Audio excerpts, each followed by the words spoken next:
बिस्मिल्लाहिर्रहमानिर्रहीम। Open institute of calligraphy and fine arts Jhelum की जानिब से मैं नवीद अख्तर उपल। डियर स्टूडेंट्स, तमाम देखने वालों को मेरी तरफ से अस्सलाम वालेकुम। डियर स्टूडेंट्स, उर्दू नस्तालीक में आज हमारा लेसन है मद, और मद को बनाने के लिए भी हम एक फॉर्मेट तैयार करेंगे और इसके लिए हम पहले एक लाइन लगाएंगे। उसके बाद आपने लाइन के बाद आपने दो कत का जो फासला है वो रख के फिर दूसरी लाइन लगानी है। तो दो कत को हम जिस कलम के साथ आप लिखना चाहेंगे उसी के साथ ही आपने कलम के कत को इस्तेमाल करते हुए आपने कत लगानी है। ठीक है, तो ये दो कत इधर भी निशान लगा लेता हूँ, ये एक कत और ये दो कत। दो कत की पैमाइश करके आपने दूसरी लाइन लगा ली। अब आपने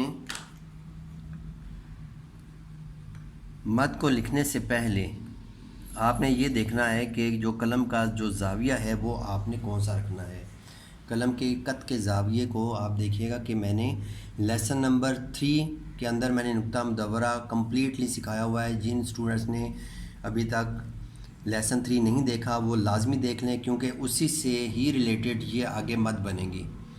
नुक्ता मुदव्वरा इसके अंदर इस्तेमाल होंगे और नुक्ता मुदव्वरा आपको बनाना आना चाहिए। और अब हम देखते हैं कि जब मद को आपने लिखना है तो आपने ज़ाविया कौन सा रखना है। तो 45 डिग्री के ज़ाविये पे मैंने नुक्ताए माकूस सिखाया था। ठीक है, तो अब इसी एंगल पे आपने रखना है, 45 डिग्री के ज़ाविये पे आपने रखना है कलम को, और यहाँ पे 90 डिग्री के ज़ाविये पे रख के तो हमने यहाँ पे एक ट्रायंगल बना ली है। ये देखें, ये ट्रायंगल बनती है।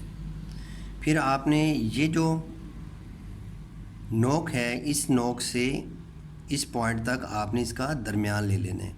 ठीक है, तो यहाँ पे आपने कलम के कत को रखना है मद को बनाने के लिए। ठीक है, तो ये ज़ाविया जो आपने इस्तेमाल करना है ये। अब इस ज़ाविये पे आपने कलम को रख के तो लाइन के ऊपर और आधा नीचे आपने कलम के कत को यूँ रखेंगे। ठीक है, और फिर आप मुसलसल ऊपर से ही आपने गुलाई करते जाना है, और ये ऊपर जाके तो यहाँ पे आप देखिएगा कि हमने क्या करना है कि कलम को घुमाना है। ठीक है, ऊपर वाली नोक एक अपनी जगह पे रहेगी, लेकिन नीचे वाली नोक को थोड़ा सा घुमाना है। ठीक है, यहाँ पे देखिएगा, यहाँ पे आपने छोटा नुक्ता मुदव्वरा बनाना है। ठीक है, तो जो मामूली सी बड़ी कलम के साथ जब आप लिखते हैं तो मामूली सी जो कमी बेशी रहती है वो आप नोक के साथ उसको सेट कर सकते हैं इस तरीके से। ठीक है, तो अब हम इसकी पैमाइश देखते हैं कि इसकी लंबाई कितनी है। तो यहाँ पे अगर हम एक नुक्ता लगाते हैं, कत लगाते हैं, तो ये देखिएगा कि ये शो कर रहा है कि आपने ये जो स्टार्टिंग पॉइंट है इससे आपने नुक्ता मुदव्वरा को नीचे आपने कितना लेके जाना है, एक कत। ठीक है,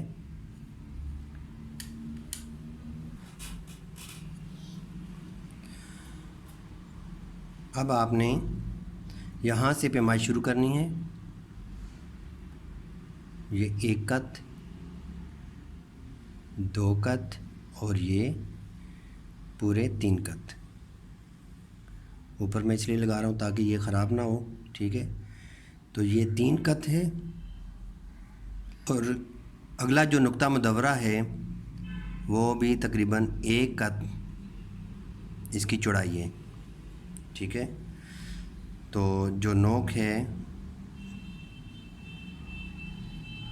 उसका कोई हर्ज नहीं है, मामूली से अगर आगे निकली भी हुई है तो तकरीबन ये 1 कत है। तो टोटल जो है ये 1 2 3 4। ठीक है, ये 4 कत की जो इसकी लंबाई है।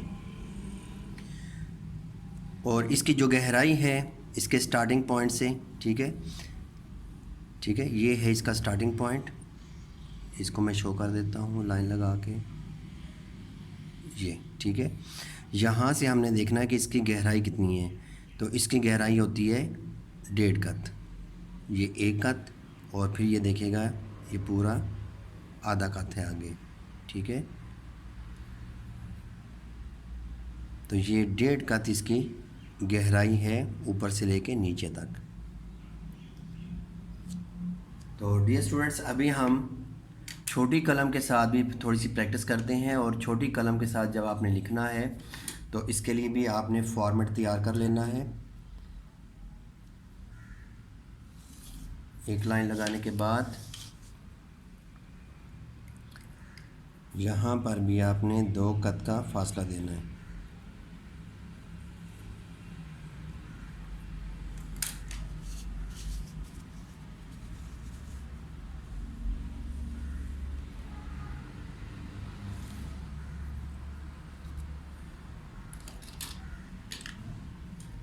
छोटी कलम के साथ लिखने के लिए बिल्कुल उसी असूल का इस्तेमाल करते हुए हमने पहली लाइन के ऊपर रखा और यहाँ से हमने गहराई देनी है और मुसलसल गुलाई करते हुए आपने ऊपर जाके, तो फिर थोड़ा सा कलम को घुमा के फिर आपने नुक्ता मुदव्वरा छोटा बनाना है, ठीक है। तो इसकी आपने मुसलसल प्रैक्टिस करते जाना है और एक दफ़ा बनाने के बाद आपने अपने काम को ख़ुद चेक करना है, ठीक है। उसके बाद फिर देखिएगा,